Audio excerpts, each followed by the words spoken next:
Hello दोस्त, स्वागत है मेरे यूट्यूब चैनल पर। तो आज हम लोग civil code practice Hindi set exam 2022-23 को देखेंगे और बहुत ही मज़ेदार क्वेश्चंस हैं। इस वीडियो को अंत तक जरूर देखिएगा। अगर ये वीडियो अच्छा लगे तो लाइक और शेयर सब्सक्राइब जरूर करिएगा। चलिए, पहला क्वेश्चन है, अल्पिन और अलमारी किस विदेशी भाषा के शब्द हैं? तो फ्रेंड्स, यहाँ देखिए आपका 4 ऑप्शन दिया हुआ है, फ्रेंच, पुर्तगाली, अंग्रेजी और जापानी। तो यहाँ आपका ऑप्शन हो जाएगा, यहाँ हमारा आंसर जैसे ही हम इस पर क्लिक करेंगे शो करेगा। तो देखिए यहाँ आपका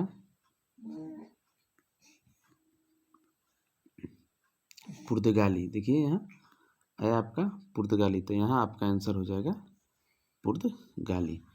चलिए अगला क्वेश्चन की ओर चलते हैं। आंसू कविता के कवि कौन हैं? तो ये आपका ऑप्शन है, अज्ञेय जयशंकर प्रसाद, सूर्यकांत त्रिपाठी निराला और राम नरेश त्रिपाठी। तो आपका आंसर हो जाएगा जयशंकर प्रसाद। तो यहाँ आपका जयशंकर प्रसाद में क्लिक करना है। चलिए अगले क्वेश्चंस की ओर चलते हैं। जहाँ पहुँचा ना जा सके के लिए एक शब्द निम्न में से कौन सा है? तो ये आपका ऑप्शन है, अपहुँच, अपहुँचा, अगमय और अगमाया।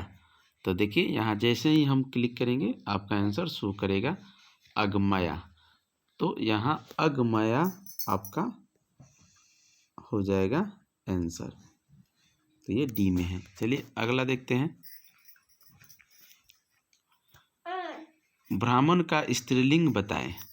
ब्राह्मण का स्त्रीलिंग बताएं। ब्राही, ब्राह्मही और ब्राह्मणी या ब्राह्मिणी। तो यहाँ आंसर देखिए आप, आंसर हो जाएगा ब्राह्मिणी। तो अगला चलते हैं क्वेश्चन की ओर। प्रतिमान पद में समास है। तो प्रतिमान जो पद है उसमें हमें समास देखना है, कौन सा समास है? अवयवी भाव, दीर्घु, क्रमधार्य, तो यहाँ या द्वंद्व। तो यहाँ आपका आंसर हो जाएगा अवयवी भाव। यहाँ हो जाएगा आपका अवयवी भाव। चलिए अगले क्वेश्चंस की ओर चलते हैं। मत्सर शब्द का तद्भव रूप कौन सा है? मत्सर शब्द का तद्भव रूप कौन सा है? तो मच्छर, मछली या मीत या मक्खी। तो यहाँ आपका आंसर हो जाएगा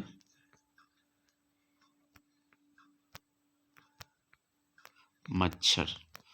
याद रखेंगे, यहाँ मच्छर हो जाएगा, पहला ही ऑप्शन होगा। मत्सर शब्द का द्वंद्व रूप मच्छर होगा। चलिए अगला क्वेश्चन है, 3 में न 13 में इस लोको शक्ति का अर्थ क्या है? तो यहाँ आप देख सकते हैं आंसर नगण्य हो जाएगा। यहाँ आंसर, यहाँ हो जाएगा आपका आंसर नगण्य। चलिए अगला क्वेश्चन, इनमें कौन सा शब्द अगुआ का पर्यायवाची शब्द नहीं है? तो यहाँ सरदार, अग्रणी या मुखिया या धनाढ़य। तो यहाँ आपका आंसर हो जाएगा धनाढ़य। ये आंसर हो जाएगा आपका धनाढ़य। चलिए अगला क्वेश्चन देखते हैं। इनमें से उभयदूत शब्द का सही संधि विच्छेद कौन सा है? तो यहाँ आपका आंसर देखिए, यहाँ हो जाएगा अभि प्लस उदय। अभि प्लस उदय को ही कहेंगे अभयदूत शब्द का संधि विच्छेद। चलिए अगला क्वेश्चन, जिस समास में पूर्व पद अव्यय हो तो वह किस प्रकार का समा कहलाता है? क्रमधारय समास, दीर्घु समास, अव्ययी भाव समास या बहुब्रीहि समास। तो यहाँ आपका अव्ययी भाव समास कहलाएगा। चलिए अगला क्वेश्चन देखते हैं। इनमें से सरस्वती पत्रिका के संपादक कौन थे? हजारी प्रसाद त्रिवेदी, महावीर प्रसाद त्रिवेदी या भारतेंदु हरिश्चंद्र। तो यहाँ आपका आंसर हो जाएगा महावीर प्रसाद त्रिवेदी। अभिषेक का संधि विच्छेद है। अभिषेक का संधि विच्छेद है, तो अभिषेक का संधि विच्छेद होता है अभि प्लस सेक। अभिषेक, अभि प्लस सेक। चलिए, इनमें से किस वाक्य में अकर्मक क्रिया है? अकर्मक क्रिया किसमें है? तो श्याम हंसता है में अकर्मक क्रिया है। शिवालय में कौन सा समास है? शिवालय में कौन सा समास है? तो आपका आंसर हो जाएगा तत्पुरुष समास है। शिवालय में तत्पुरुष समास है। जो पढ़ा ना गया हो इस वाक्य के लिए शब्द कौन सा है? तो ये आपका आंसर हो जाएगा अपठित। अनामिका के रचनाकार कौन है? अनामिका के रचनाकार कौन है? ये आपका होगा सूर्यकांत त्रिपाठी। सुप्त का विलोम शब्द क्या है? सुप्त का विलोम शब्द क्या है? तो ये जागृति हो जाएगा सुप्त का विलोम शब्द। भ्रमर शब्द का उद्भव रूप कौन सा है? भ्रमर शब्द का उद्भव रूप तो भौरा हो जाएगा। अघोष अल्प प्रमाण का उदाहरण कौन सा है? तो ये आपका आंसर हो जाएगा क। सन्यासी शब्द में किस प्रकार की अशुद्धियां हैं? सन्यासी शब्द में किस प्रकार की अशुद्धियां हैं? तो ये हो जाएगा अनुस्वार संबंधित। चलिए, इनमें से कौन सी भाषा भारतीय संविधान की 8वीं अनुसूची में शामिल नहीं है? तो ये आपका हो जाएगा मगही। मगही भाषा जो है जो 8वीं अनुसूची में नहीं शामिल है। दिए गए शब्द का विलोम चुनिए। आदान का विलोम का होगा प्रदान, निदान या स्वदान या श्रमदान। तो ये आपका आदान का प्रदान हो जाएगा।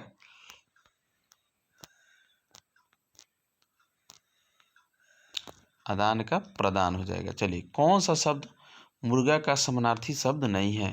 त्रमचूर, सिक्खी और नासिका या कुकुट।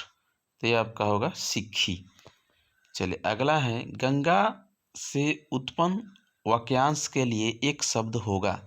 गंगोत्री, गंगाधर, गंगोय या गंगाजल। तो ये आपका आंसर हो जाएगा गंगेय। सही वर्तनी वाले शब्द का पहचान करें। अनिर्वचनीय, अनिर्वचनीय, देखिए एक ही शब्द से लिखा हुआ है, अब कौन सा इसमें सही है आपको चूज करना है। तो ये आपका आंसर हो जाएगा अनिर्वचनीय। इस तरह का लिखा जो होगा वो हो जाएगा सही। दिए गए वाक्यांश के लिए एक शब्द दीजिए। व्याकरण जानने वाला को क्या कहा जाता है? व्याकरण जानने वाले व्यक्ति को व्याकरण कहा जाता है, यानी आपका बी नंबर आंसर हो जाएगा। निम्नलिखित प्रश्न में दिए गए 4 विकल्पों में से उस विकल्प का चयन करें जो मुहावरे का अर्थ व्यक्त करता है। जैसे हाथ मलना। हाथ मलना आप लोग जानते हैं पछताना होता है, तो ये आपका आंसर हो जाएगा पछताना। देखिए, अगला है छठी का दूध याद आना, यानी मुहावरे का सही अर्थ क्या है? यानी अतीत पर गौरवान्वित होना, यहाँ संकट के समय पिछले दुख की याद आना नहीं, संकट के समय पिछले सुख की याद आना या अत्यंत प्रसन्न होना। छठी का दूध याद करना यानी संकट के समय पिछले सुख दुख याद आना ही होता है, यानी बी ऑप्शन इसका सही हो जाएगा। संकट के समय पिछले सुख की याद आना ही होगा। किसी और स्थान पर वाक्यांश के लिए एक शब्द होगा। तत्र, यत्र, स्वर्थ या अन्य। तो ये आपका आंसर हो जाएगा अन्यत्र। चलिए, दिए गए शब्द के समानार्थी शब्द का चयन करें। मोल। मोल का हो जाएगा दाम। चलिए, आज का बस इतना ही। देखिए, इसमें टोटल क्वेश्चन 30 था। हिंदी प्रैक्टिस सेट, ये पहला प्रैक्टिस सेट है। तो अगर ये वीडियो अच्छा लगे आपको तो लाइक और शेयर सब्सक्राइब जरूर करिएगा। जय हिंद।